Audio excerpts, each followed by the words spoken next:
it all. Christopher Nolan changed the Odyssey a lot.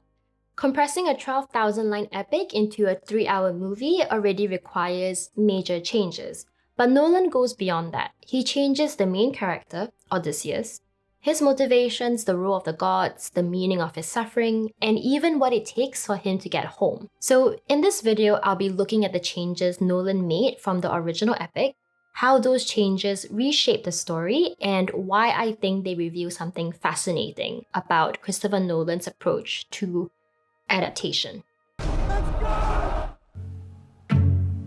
One of the key changes Nolan makes is to our main protagonist himself. Nolan rewrites the kind of hero Odysseus is. In Homer's original poem, Odysseus is multifaceted. He is intelligent, extraordinarily resourceful and capable, but he is also deceptive, violent, arrogant, glory-seeking, and deeply self-interested. And this tells us how the ancient Greeks defined their heroes. Today, we tend to use the word hero to imply some degree of moral admiration. Even if a hero is flawed, we expect them to be someone who has more positives than negatives and is someone that we can understand, sympathize with, and root for. Homeric heroes are different. They are not necessarily morally admirable in the modern sense. What makes them heroic is not an unshakable moral code, but some form of extraordinary excellence, a quality that sets them apart from ordinary people and allows them to achieve remarkable deeds and lasting glory. For example, Achilles is the greatest warrior of his generation. Heracles is renowned for his strength and endurance. I'm simplifying it, but you get the idea. These men are Homeric heroes because they are extraordinary, not because they consistently behave like good people. And Odysseus is exceptionally cunning. That's the quality that raises him above other people. Athena explains very clearly why she favors him above all others. With glowing eyes, she said, "You always have such keen intelligence, and that is why I cannot leave you when you need my help. You have such intuition and such focus. An ordinary man would rush straight home to see his wife and children when he reached his country after such a journey. You decided not to even ask about them until you test your wife." This passage gives us insight into Odysseus' modus operandi. Odysseus lies about who he is to everyone he meets throughout the epic. Sometimes there's a strategic reason for it, but other times it just seems like he can't help himself. In today's world, we might call him a compulsive liar. And Athena loves him for it. She admires Odysseus' methods of deceiving people, withholding information, and testing them. In this instance, in the quote that I just read, they are talking about his plan to deceive his wife Penelope and to test her loyalty. This is cunning, and it allows Odysseus to avoid Agamemnon's fate, who returns from Troy only to be murdered by his unfaithful wife and her lover. So there is a practical reason for Odysseus' caution. But from a modern lens, it is also cruel of Odysseus to deceive his long-suffering wife. Penelope has spent 20 years waiting and grieving for him, keeping the suitors at bay the entire time. And what is especially cruel is that Odysseus continues the ruse long after Penelope has already demonstrated her loyalty. Can you imagine a modern-day story where the hero is a compulsive liar? He deceives the people closest to him for his own self-interest, and he continues to lie and hide who he is despite seeing how miserable and devastated his loved ones are? I think modern audiences would find it difficult to root for a hero like that, and Christopher Nolan, as a filmmaker, is probably really cognizant of that. Odysseus, as he's depicted in Homer, doesn't fit our modern mold of a hero, so Nolan rewrites him. One of the clearest examples comes from a very famous scene in the Odyssey, where Odysseus and his men are trapped in the cave of the Cyclops, Polyphemus. In both versions, Odysseus manages to outsmart the Cyclops and escapes, but Nolan changes the ending of their encounter ever so slightly. In Homer, Odysseus blinds Polyphemus, and his men escape from the cave by tying themselves to the sheep. They manage to make it safely back to the ship, but as they sail away, Odysseus cannot resist taunting Polyphemus one last time. He reveals his true name because he wants Polyphemus to know exactly who defeated him.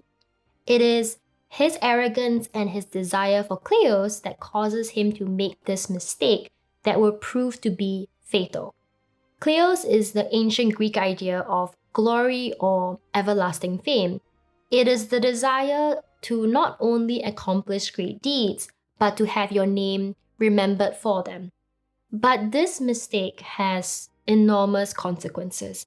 Once Polyphemus knows his name, he prays to his father, who happens to be Poseidon, who in turn curses Odysseus' journey home. So it is a catastrophic mistake that Odysseus makes because of his pride and desire for glory. But in the movie, Matt Damon's Odysseus has a different motivation. He stabs Polyphemus one last time out of anger for the men the Cyclops has killed. He does so for vengeance. He feels responsible for their lives and he wants to honor the men he has lost. Notice how much more sympathetic that motivation is. Nolan changes the source of Odysseus' recklessness from personal pride to responsibility for his men. And that does something quite important for the character. Nolan isn't simply removing one of Odysseus' less sympathetic traits, which in this case is arrogance. He is replacing it with a positive one. This Odysseus feels responsibility for the men that he leads. He's a good leader! Or is he? Throughout the movie, we see Nolan return again and again to Odysseus' leadership style. It becomes a central idea of the film in a way that is much more prominent compared to in the epic. For example, when they are still in the cave and several of the men are eaten by Polyphemus, his men want to recover their bodies, but Odysseus refuses.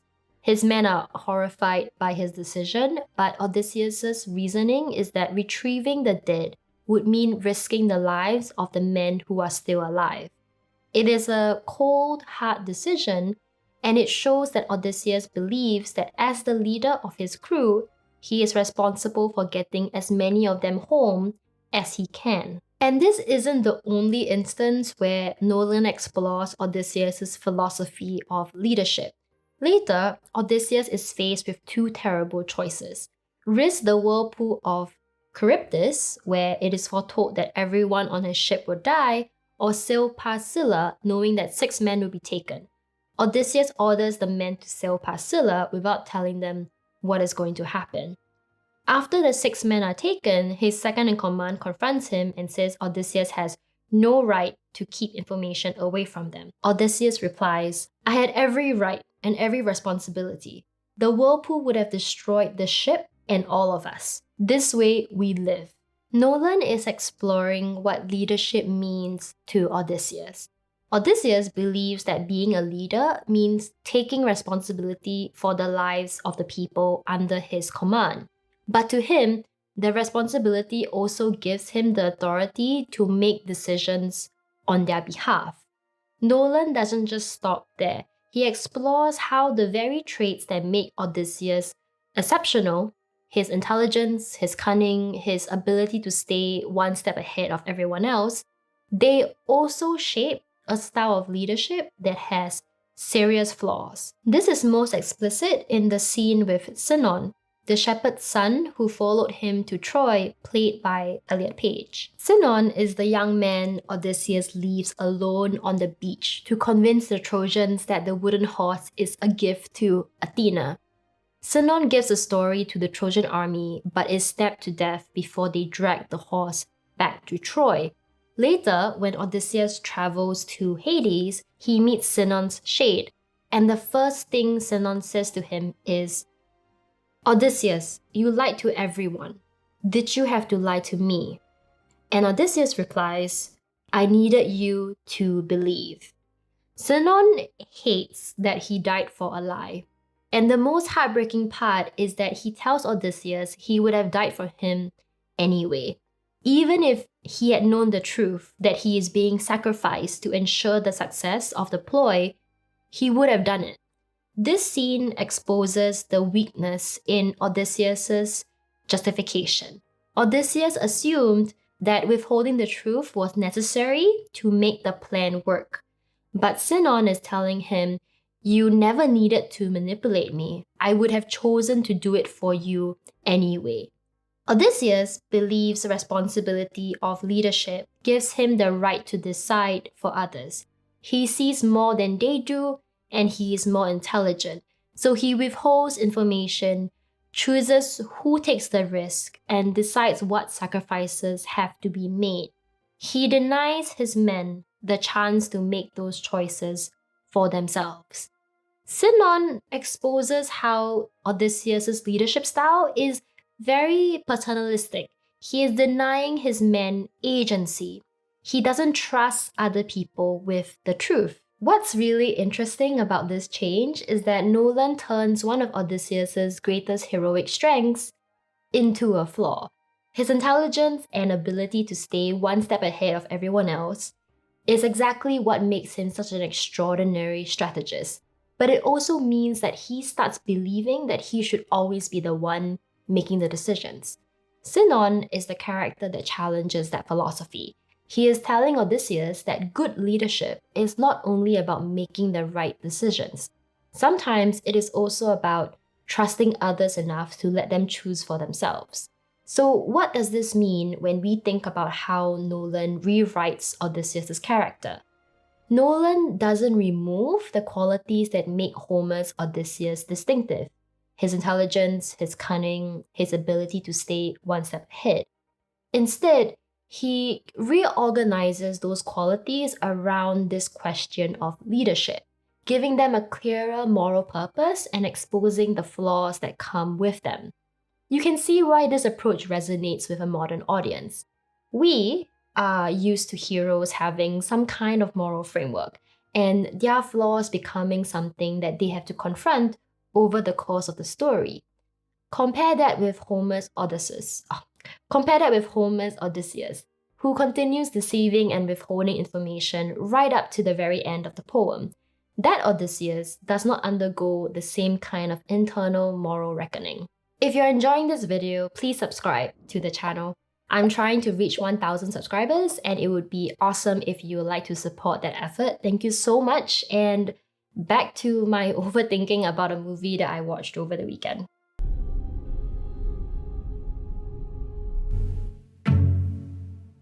Once Nolan reframes Odysseus in this new way, the journey home has to change with him.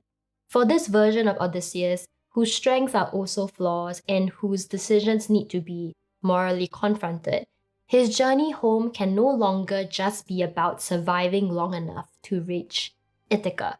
It becomes a journey of reckoning. In other words, Nolan changes not only who Odysseus is, but what all of his suffering during his journey home means. In Homer, when Athena persuades Zeus to allow Odysseus to return home, Zeus says, "Dear Hermes, you are my messenger. Go tell the goddess our fixed intention, that Odysseus must go back home. He has endured enough." Zeus's words give us one way of understanding Odysseus' suffering, why he has to go on this long meandering journey before finally reaching Ithaca. Odysseus has suffered enormously during his journey, and his suffering, or more accurately, his ability to endure it, becomes part of his heroic reputation. It might sound a little meta, but consider what the story of the Odyssey is actually about. The poem is not primarily about Odysseus' glory in battle or his role in defeating Troy. Its focus is what happens afterwards, the long journey home where Odysseus is delayed, tested, battered, and repeatedly forced to endure. It is precisely this struggle to return home that becomes the story of his heroism. And that gives us a very different kind of heroism from the kind that we are used to in modern stories. Odysseus is heroic partly because he can endure what would ordinarily break a person. But imagine translating that into a modern film. Odysseus spent 10 years wandering, losing everyone around him, being battered by monsters and gods, simply because this is the suffering that he has been allotted, and his task is to endure it. To a modern audience, that can start to feel arbitrary, maybe even unfair. Why does Odysseus have to suffer like this? Our natural question is, what has he done to deserve this? That is the question we as modern audiences naturally ask. We are so used to stories where suffering is tied to wrongdoing, bad choices, or some flaw that needs to be confronted. Ancient Greek audiences didn't necessarily think like this, but we do. So Nolan gives us a reason for Odysseus' suffering. He starts by tying Odysseus' suffering back to the choices he made during the Trojan War, and especially to the act that made him famous in the first place, the Trojan horse. In the traditional story, the Trojan horse is Odysseus' crowning achievement. Troy resisted the Greek invasion for 10 years, but Odysseus finds a way to defeat it through cunning rather than force. Nolan keeps that achievement, but he also asks us to look at it differently, to consider the consequences. Because by invading Troy, using the Trojan horse, Odysseus is exploiting Xenia, the ancient Greek code of hospitality between host and guest. Xenia is an extremely important concept to the ancient Greeks. It was treated like a sacred social obligation, so important to uphold that it was called Zeus's law, and it is said that he will punish people who crossed it. And we see this being emphasized multiple times in the original poem. A stranger who entered your home is supposed to be protected and treated with hospitality, and in return, the guest was supposed or was expected to respect the household. But by using the Trojan horse as a vehicle to invade the city walls, Odysseus is exploiting the sacred rules of Xenia. And Nolan shines a big spotlight on this idea, making it clear to us that the Trojan horse was not just Odysseus' greatest achievement, but also his greatest folly. As the film goes on, Odysseus gradually regains his memories of Troy, and instead of remembering the war with pride, he becomes increasingly disturbed by what he remembers. It is in the scene where he finally speaks to Penelope that we understand what has really been playing out in his mind. Disguised as an old beggar, Odysseus tells Penelope that her husband might have lost his way. He describes being part of the crew who were in the Trojan horse, how they slid out of the wooden horse, opened the gates to Troy, and watched 10 years of rage pour into the city in a single night. And he finally says out loud what he thinks he did wrong. He says to Penelope, "We left them a gift, an offering of peace that they took into their home. We violated all that's ever sacred between people." This is the moment Nolan makes the moral meaning of the Trojan horse explicit. Odysseus admits that his greatest trick worked because he exploited the rules of trust that hold civilization together. He says, "One man's idea, one man's trick to break Zeus's law forever." And then he says, "The breaking of Zeus's law is spreading like cancer." Odysseus believes that with his act of breaking the sacred rule, he opened the door for everyone else to exploit it too. The vague looming threat of the sea people invading, that is mentioned multiple times throughout the movie, is a consequence of his actions at Troy. And even the behavior of the suitors is linked to this idea. The suitors have invaded Odysseus' household, consumed his wealth, and abused the hospitality that extended to them. There is a sense of irony here. Odysseus violated the rules of hospitality to destroy Troy, and now he returns home to find those same rules being violated against him. It's a strange kind of mirroring, and Nolan reinforces this interpretation through another major departure from Homer, which is the role of Athena. If we go back to the original poem, Athena is the biggest admirer of Odysseus' cunning and deception. When Odysseus returns to Ithaca and lies about his identity, not realizing that he is speaking to the disguised Athena, Athena smiles into his eyes. She took his hand and changed her body to a woman's, beautiful, tall, and skilled in all the arts. Her words were light as feathers. To outwit you in all your tricks, a person or a god would need to be an expert at deceit. You clever rascal, so duplicitous, so talented at lying. You love fiction and tricks so deeply, you refuse to stop even in your own land. Yes, both of us are smart. No man can plan and talk like you, and I am known among the gods for insight and craftiness. You failed to recognize me. I am Athena, child of Zeus. I will stand near you and take care of you in all your hardships. Athena is entertained by Odysseus' deception. She admires it and recognizes in him those same qualities that define her. And throughout the poem, Athena actively helps him with his tricks. She disguises him, helps set up the stage for his deception against the suitors, and even helps him carry out his final revenge. She plays the role of his guide, supporter, and accomplice. And in the final confrontation with the suitors, Athena actively encourages the violence and glories in the bloodshed. She reminds us that she is, after all, the goddess of war. But this only happens in the poem. In contrast, in the film, Nolan gives Athena almost the opposite function in the narrative. While Homer's Athena validates Odysseus' actions, Zendaya Athena judges him. In the film, Athena appears whenever Odysseus gets closer to remembering what happened at Troy. In the conversation with Penelope, as Odysseus finally admits the horror of what the Greeks did, what he did, the camera cuts back to a scene where a Trojan woman is pleading for mercy before a Greek soldier kills her, and she has the face of Athena. In all these scenes, Athena looks at Odysseus with love and disappointment. She cries and shakes her head.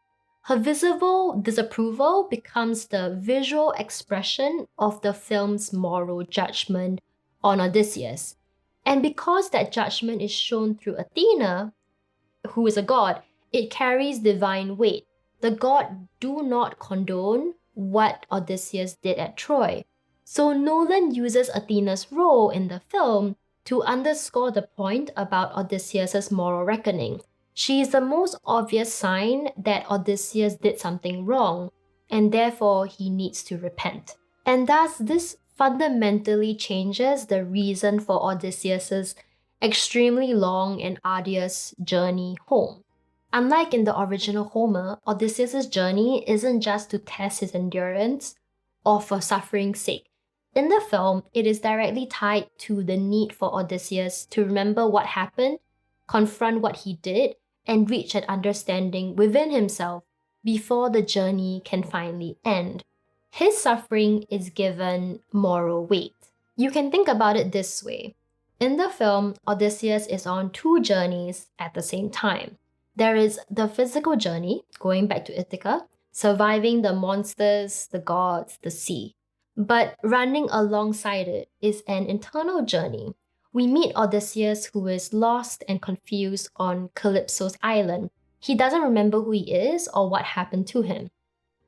But over time, the memories trickle back, and with it, he slowly learns of his choices and recognizes his mistakes. He comes to understand the consequences of the man he became during the war.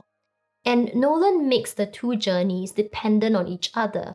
Odysseus cannot complete the physical homecoming until he has also made progress on the internal journey. That is why one of the biggest changes Nolan makes to the Odyssey is the events leading up to Odysseus' return to Ithaca. In Homer, Odysseus reaches the land of the Phaeacians, who are captivated by his stories. Their princess, Nausicaa, is clearly taken with him, and the Phoenicians shower him with gifts before sending him home to Ithaca in one of their extraordinary ships. Now, compare that homecoming to the one in Nolan's film. Odysseus' ship gets wrecked, and he lies on a simple raft, closing his eyes and surrendering himself to the mercy of the sea. Odysseus isn't arriving home in glory. This is an act of surrender. Odysseus has survived up to this point by being cleverer than everyone around him, trying to stay one step ahead, always.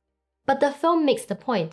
To finally get home, Odysseus needs to let go of control. He needs to surrender himself to the sea and accept that he cannot control everything.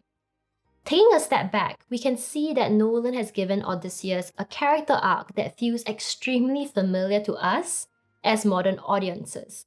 A wrong action leads to consequences. Those consequences produce suffering. The suffering forces recognition. Recognition leads to some form of transformation. And only then can the hero return. Homer's structure is much less morally linear. Odysseus acts. Sometimes those actions create human consequences. Sometimes they provoke divine hostility. Sometimes suffering simply happens because that is what the gods have allotted to him. His task is to endure, and eventually the gods permit his return. Nolan takes that much more ambiguous structure and reorganizes it into something closer to a moral character arc. And what happens when Odysseus finally returns to Ithaca? There, he has one rather obvious problem left. Odysseus finally remembers what happened at Troy, and he understood the line that he crossed. He violated Xenia when it became convenient for him. But what's awaiting him at home is a whole host of suitors who are eating through his wealth, abusing his hospitality, and circling his wife like sharks. We all know that Odysseus slaughters the whole lot of them. But do you see the problem? The suitors have certainly violated Xenia themselves, but Odysseus responds by bringing back the logic of war into his own household. Deception, ambush, and mass slaughter. That is exactly what he did in the Trojan War. So if Nolan ended the movie just then, it would seem like Odysseus didn't learn his lesson. So Nolan changes the ending of the story. In the film, Odysseus is exiled from Ithaca as a consequence of his actions. Telemachus becomes king, and Odysseus and Penelope sail west to honor the men who died under his command. He pays the price for what he has done. We see this point being reinforced when Odysseus prevents Telemachus from taking part in the slaughter of the suitors. Telemachus does kill the cowherd who was supplying weapons to the suitors, but the important distinction is that the cowherd is not a guest in their home. He is a servant of the household who has turned traitor, so Telemachus does not violate Xenia by stopping him. But in Homer, this is entirely different. Telemachus plays a role in helping his father kill the suitors, and in these scenes, finally take his place beside his father as a grown man. But what's really interesting is that Homer recognized the problem of Odysseus executing violence on his guests in his own household. In the original story, the fathers of the suitors gather up in the town square and talk about exacting revenge. The point is made that violence begets violence, and the cycle of revenge will continue endlessly. In Homer, what ultimately stops the violence is divine intervention. Zeus decides there must be peace, and Athena intervenes to bring the fighting to an end. This is how Odysseus remains king of Ithaca.